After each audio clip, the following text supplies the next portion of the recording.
kedalaman.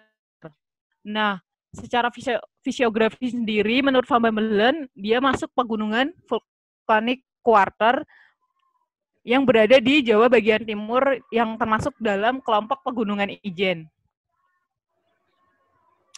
Menurut Pak Salahuddin Hussein, dosen pembimbingnya Pak Flo.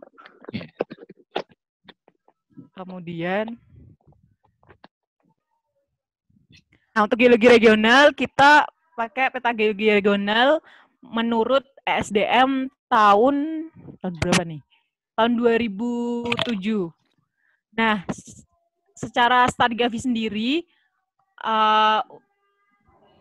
batuan yang paling tua ke muda itu ada paling tua Satuan Lava Jember yang berwarna kuning di sebelah sini. Kemudian ada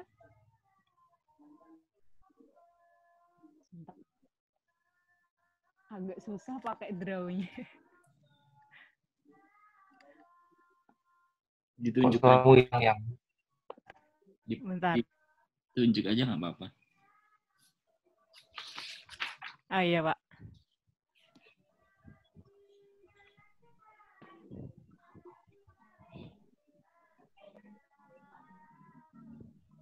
Halo, ada suaranya nggak? Ada. Oh ada. Ada. Perdu. Nah, kemudian ada Satuan Gumuk Vulkanik Sukowono yang berwarna ungu muda. Kemudian ada Satuan Breksi Raung dan Satuan Lava Raung. Lava Raung itu yang berwarna merah agak keunguan di bagian sini. Nah, bisa dilihat sendiri untuk geologi regionalnya terdapat beberapa kelurusan dan sesar normal. Di sini, bentar, tak tunjukin. Ini kelurusannya, ada beberapa kelurusan. Sesarnya sendiri bisa dilihat di penampang di bagian sini.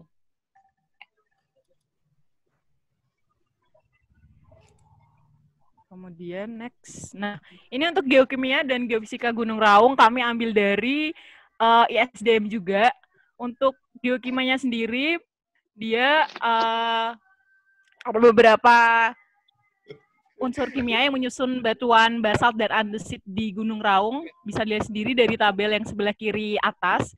Kemudian untuk geofisikanya menggunakan metode geomagnetik, didapatkan hasil seperti pada tabel yang ada di sebelah kanan atas.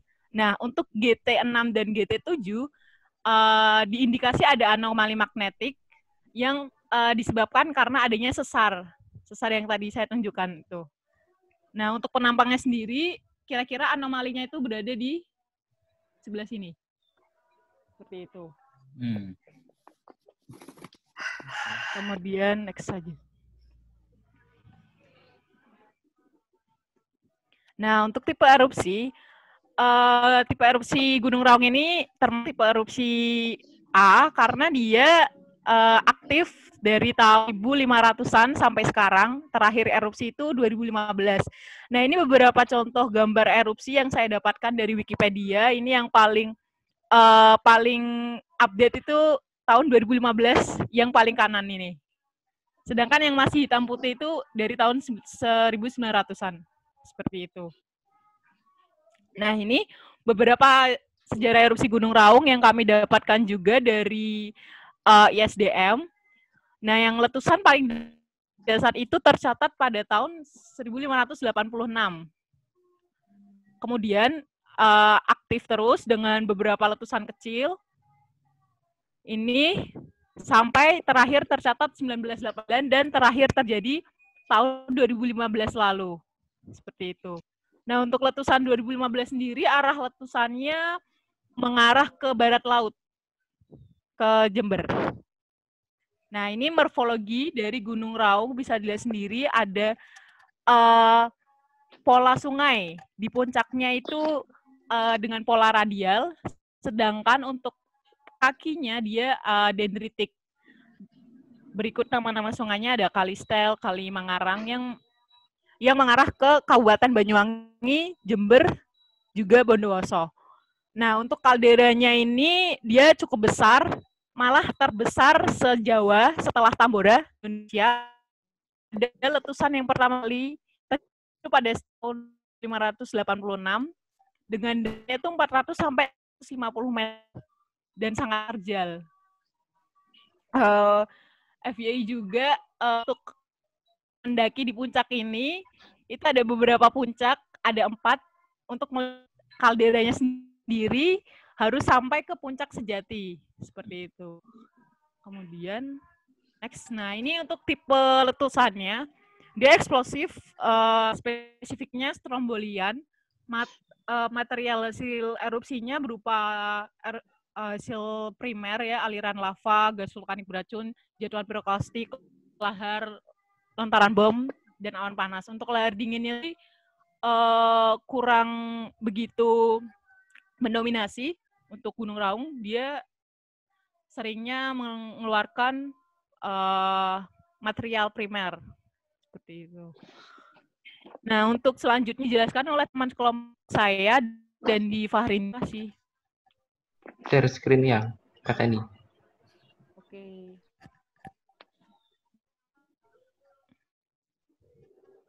Oke. Dan dia yang harus share screen ya? Iya, Pak.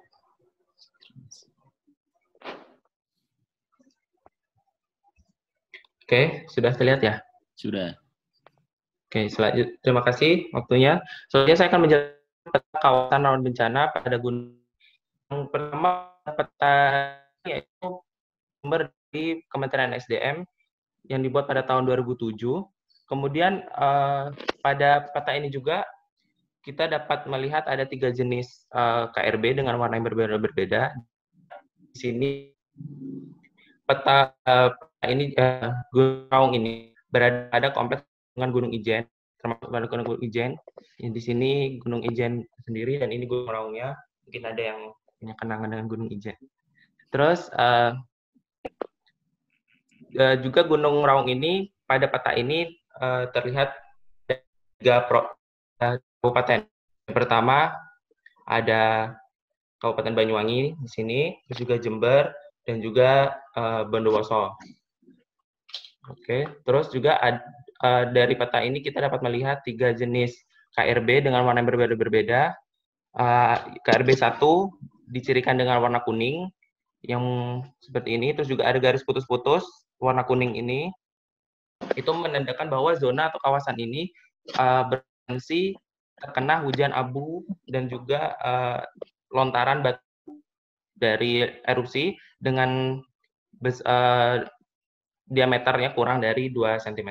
Terus kemudian ada di KRB 2 pink ini, terus juga ada garis putus-putus itu lagi, di mana garis putus-putus tersebut ialah kawasan atau zona yang berpotensi terkena hujan abu vulkanik dan juga lontaran batu dengan diameter 3-8 cm. Terus yang terakhir yaitu pada kawasan paling puncak atau pada kawah gunung itu terdapat KRB 3 dan juga garis putus-putus ini mengidentifikasi bahwa daerah tersebut selalu terancam hujan abu lebat dengan lontaran material lebih dari 8 cm. Dan di sini ada kawah kaldera yang terbentuk ketika letusan pertama di tahun 1586. Dan itu letusan terbesar. Kemudian kita lanjut. Nah, ini penjelasan tentang KRB 3. KRB 3 sendiri yaitu merupakan kawasan yang sering terlanda awan panas, aliran lava, dan juga adanya lontaran batuan pijar. Pada KRB 3 ini, kita telah mengambil beberapa kawasan yang masuk dalam KRB 3 dari 3 kabupaten tersebut, yaitu yang pertama adalah Kecamatan Songgon, yang berada di Banyuwangi, terus Kecamatan Ledo Ombo dan Sumber Jambe di Jember, Kecamatan Telogosari dan Sumber Wringin Sempol di Bondowoso. Kemudian pada KRB 2, yaitu kawasan yang berpotensi terlanda awan panas aliran lava, lontaran batu bijar, dan hujan abu vulkanik lebat berjenis ash dry dan juga wet fall. Nah, pada KRB 2 ini, kecamatan yang masuk dalam KRB 2 yaitu Kalibaru, Sempu, Glenmore di Banyuwangi, dan juga Kecamatan Rambi Puji di Jember. Di Jember, terus Kecamatan Botolinggo, Cermai di Bondowoso. Itu KRB 1 dengan warna kuning tadi, yaitu kawasan yang berpotensi terlanda lahar atau banjir dengan kemungkinan dapat terkena perluasan aliran piroklastik atau awan panas. Nah, jadi pada KRB 1 ini biasanya identik dengan banjir lahar dingin. Ya, kecamatan yang masuk dalam KRB 1 yaitu Kecamatan Gelagah, Kecamatan Licin, dan Wongsorejo, dan juga Kalipuro di Banyuwangi, terus juga Kecamatan Silo, Kalisat, Kecamatan Mayang di Jember, dan juga Kecamatan Sukosari, Wonosari di Bondowoso. Oke, berikutnya tentang kawasan lindung. Kami di sini membuat ada 4 kawasan lindung ya. Pertama kawasan lindung Taman Nasional, yang kedua kawasan wisata atraksi geofisik, yang ketiga kawasan wisata hutan alam, dan juga yang terakhir kawasan lindung untuk pemukiman. Lanjut saja penjelasannya. Pertama itu tentang Taman Nasional. Taman Nasional ini kita ngambil sampelnya dari setiap kabupaten, kita ngambil satu. Yang pertama ada Taman Nasional yang berada di Kecamatan Songgon di Banyuwangi. Terus Kecamatan Ledo Ombo di Jember, dan juga Kecamatan Telogosari. Nah, di Taman Nasional ini mungkin kita ambilnya dari peta satelit. Ini berupa gambar yang ini terdapat di slide. Kawasan ini sendiri tidak penuh dalam satu kecamatan dengan Taman Nasional. Hanya saja yang berwarna hijau gelap ini masuk dalam kawasan Taman Nasional yang biasanya terdapat pelestarian flora dan fauna seperti ini, dan juga adanya air terjun atau curug. Kemudian kawasan lindung 2 yaitu kawasan wisata atraksi geofisik. Nah, ini juga kita ngambil sampel satu kecamatan dari setiap kabupaten. Yang pertama itu Kabupaten Kalibaru yang berada di Banyuwangi, terus Kecamatan Sumber Jambe yang ada di Jember, dan juga Kecamatan Sempol di Bondowoso. Ini kita juga ngambil dari Google Earth daerah-daerah yang masuk dalam kategori kawasan wisata atraksi geofisik. Yang juga di sini bisa dibuat sebagai trekking. Terus ini kegiatan field trip yang seperti biasa kita lakukan tentang gunung api. Biasanya kalau kita eksposif. Terus yang terakhir itu ada seperti ini, mungkin danau atau sejenisnya, biasa dipakai buat kemah atau camping. Oke, untuk yang ketiga tentang kawasan wisata hutan alam. Nah, di kawasan ini juga ada 3 kecamatan yang kita ambil dari ada 1 kecamatan yang kita ambil dari setiap kabupatennya, yaitu Kecamatan Glenmore di Banyuwangi, Kecamatan Silo, dan juga Kecamatan Sumberberingin di Bondowoso. Nah, ini contoh yang terdapat di kawasan wisata alam hutan alam itu ada curug atau air terjun ini. Oke, selanjutnya yang terakhir adalah kawasan lindung pemukiman.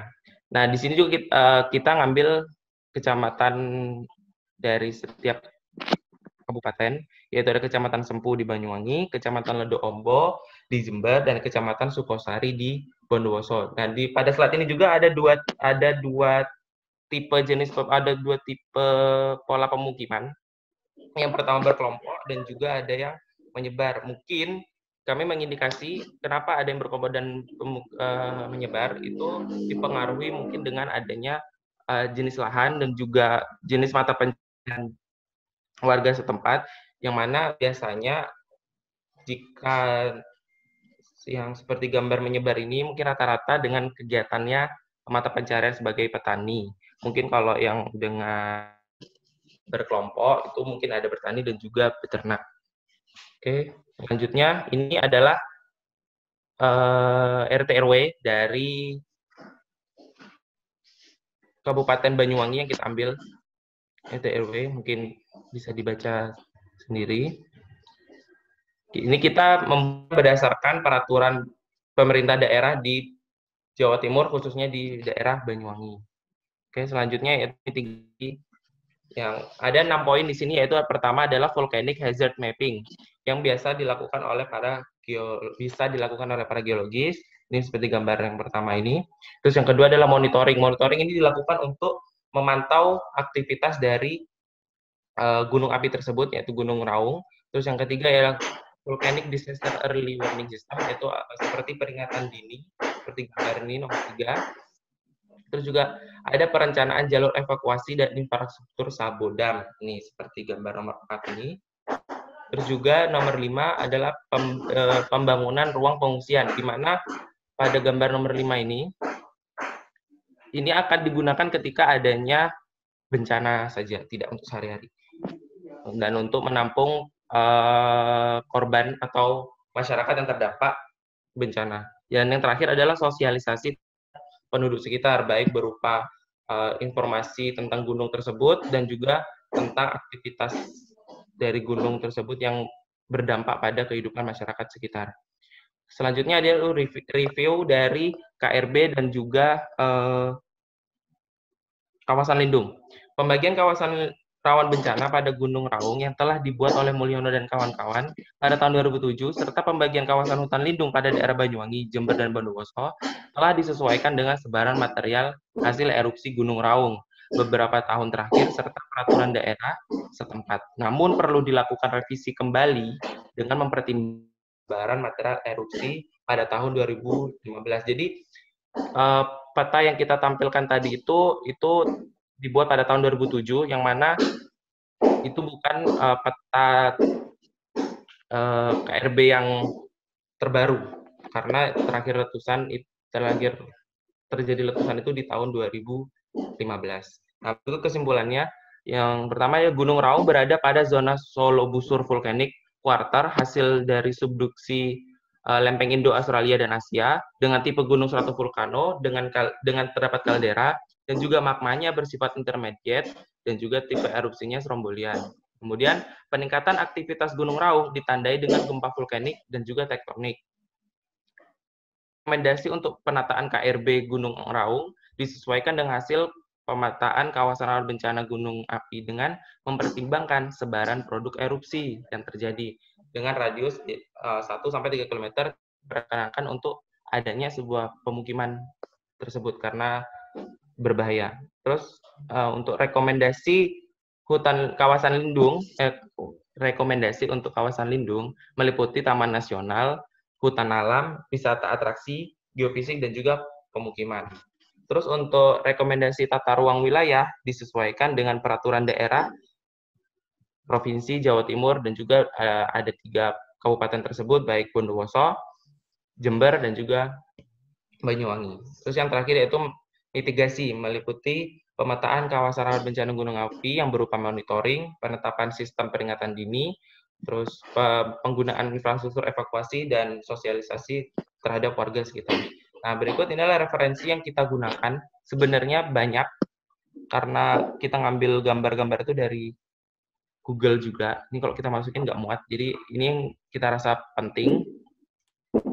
Oke, ini ada sedikit quote dari kami, yaitu, "There are hazard in everything one does, but there are greater hazard in doing nothing." Jadi, apapun yang kita lakukan itu berpotensi sebagai bahaya, tapi akan lebih berbahaya ketika kita tidak melakukan sesuatu, menurut Shirley Williams. Terima kasih. Sekian presentasi dari kelompok kami. Kurang lebihnya kami minta maaf. Mungkin ada pertanyaan.